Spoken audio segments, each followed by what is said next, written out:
Ya, bertemu lagi dengan Pak Marinsan. Kita akan melanjutkan membahas soal fisika SIMAK UI 2016. Ini soal nomor 10.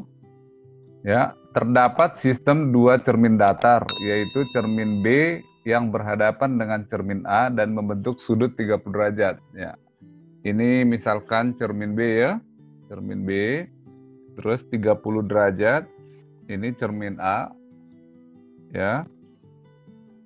Oke, ini cermin datar. Terus jika seberkas sinar jatuh pada cermin B dengan sudut datang 30 derajat. Jadi kita buat dulu garis normalnya.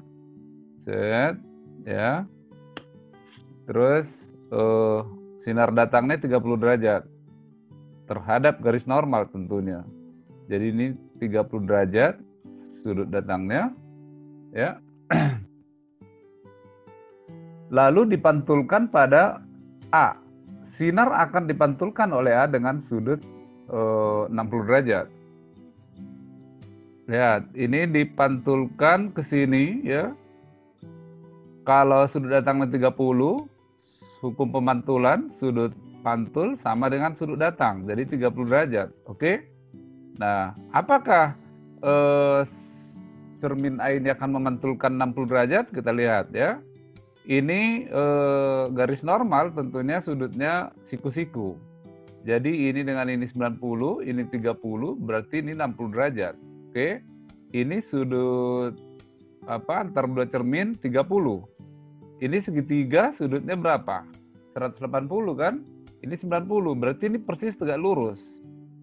Nah, sinar yang datang kepada cermin A ini sejajar dengan garis normal, tegak lurus. Jadi untuk A, sudut sinar datangnya sejajar garis normal, 0 derajat. Berarti sinar pantulnya berapa dong? 0 derajat juga. Jadi pernyataannya adalah salah. Jelas ya? Salah. Terus sebab sudut pantul sinar yang datang pada cermin datar besarnya sama dengan sudut datang. Jadi sudut pantul sama dengan sudut datang. Salah, benar. Oke, jawabannya ini apa? D ya. Oke, itu soal yang nomor 10.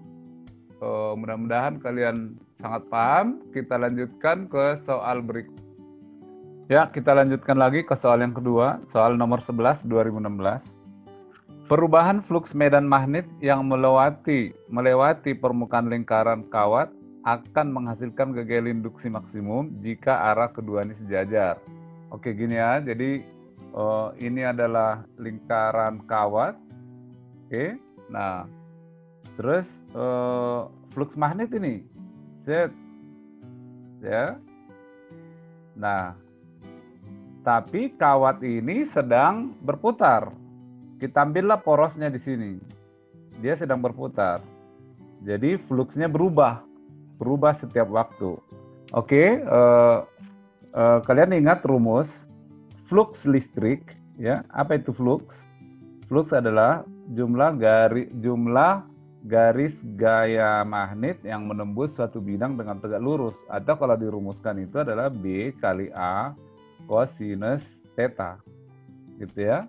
Theta ini adalah omega T ya, omega T, karena ini diputar, kecepatan sudut kali waktu. Oke, nah sekarang fluksnya kalau kondisi sejajar ini sudut theta ini adalah sudut antara garis normal dan medan magnet ya, sudut antara garis normal dan medan magnet, sehingga ketika sejajar fluksnya nol karena sudutnya ini 90 derajat ya, sudutnya 90 derajat. Ketika theta 90 derajat ya, maka fluksnya sama dengan 0. Kenapa? BA cos 90 sama dengan 0. Tapi bagaimana dengan GGL? Ya, GGL rumusnya adalah perubahan fluks tiap satuan waktu. Kalau pakai diferensial, D flux per dt. Ya, oke. D flux itu adalah AB cos omega T per dt, ya. Makanya turunan dari sin cos itu adalah min sin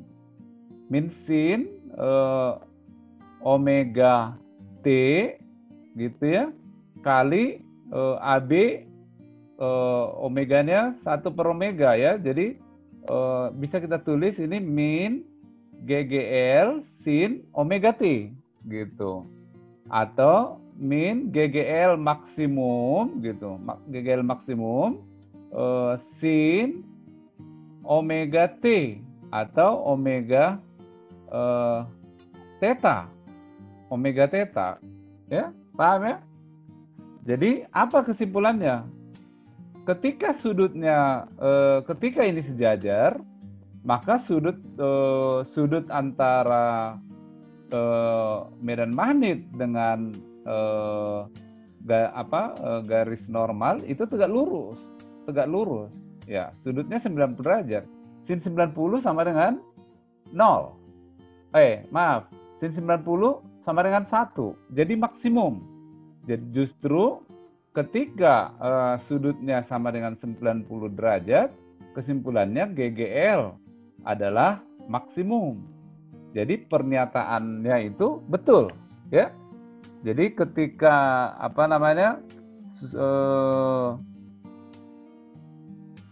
akan menghasilkan GGL induksi maksimum jika arah keduanya sejajar. Jadi ini sejajar fluksnya dengan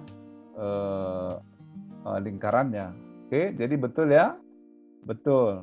Terus bagaimana dengan alasannya? GGL induksi dapat dihasilkan jika ada perubahan magnet, perubahan luas lingkaran, dan perubahan sudut. Nah, dari rumus di atas ini bisa kita lihat flux itu dihasilkan oleh kuat medan magnet, ya, oleh medan magnet, terus oleh luas, juga oleh sudut. Jadi tiga-tiganya kalau berubah, fluksnya juga berubah. Oke, jelas ya? Jadi pernyataannya benar, alasannya benar, dan berhubungan. Oke, jawabannya adalah A ya. Sekian soal yang kedua ini, mudah-mudahan bisa dipahami dengan sangat. Kita lanjutkan ke soal berikutnya.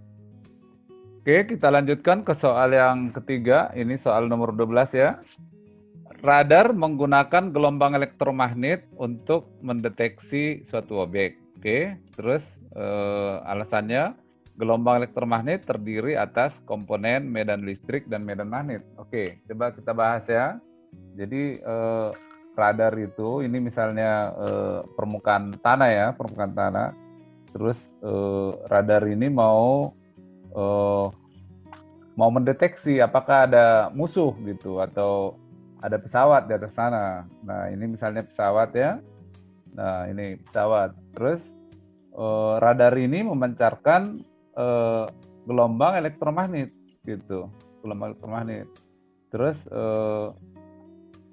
dipantulkan gitu.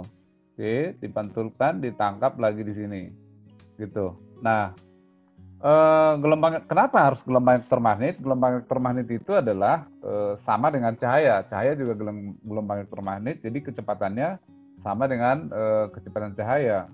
Dan gelombang ini dipilih dengan frekuensi yang cukup tinggi, sehingga ketika dia menubruk suatu objek dan dia akan memantulkan. Sehingga dari ini jaraknya, kita misalkan jaraknya ini adalah S gitu ya, S. Terus jarak ke sini juga tentu S, jadi jarak yang ditempuh cahaya itu adalah pakai X saja ya. Jarak yang ditempuh cahaya itu adalah 2X. Nah, terus kecepatan cahaya sudah ada. Jadi V sama dengan S sama dengan kecepatan cahaya kali waktu. Jadi waktunya bisa waktu bisa diukur ya, bisa diukur sehingga jaraknya bisa didapat.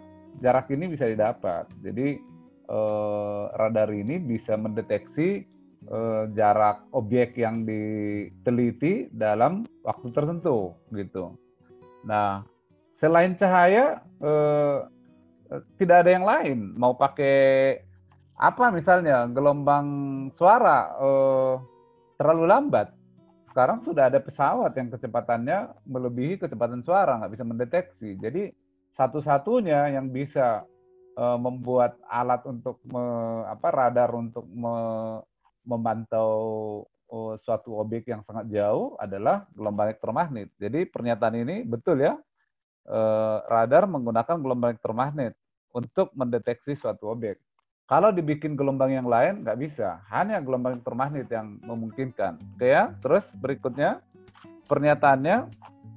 Jadi ini benar ya, pernyataannya alasannya gelombang elektromagnet terdiri atas komponen medan listrik dan medan magnet. Betul. Jadi gelombang elektromagnet itu terdiri dari dua gelombang, yaitu magnet dan listrik yang saling tegak lurus gitu ya.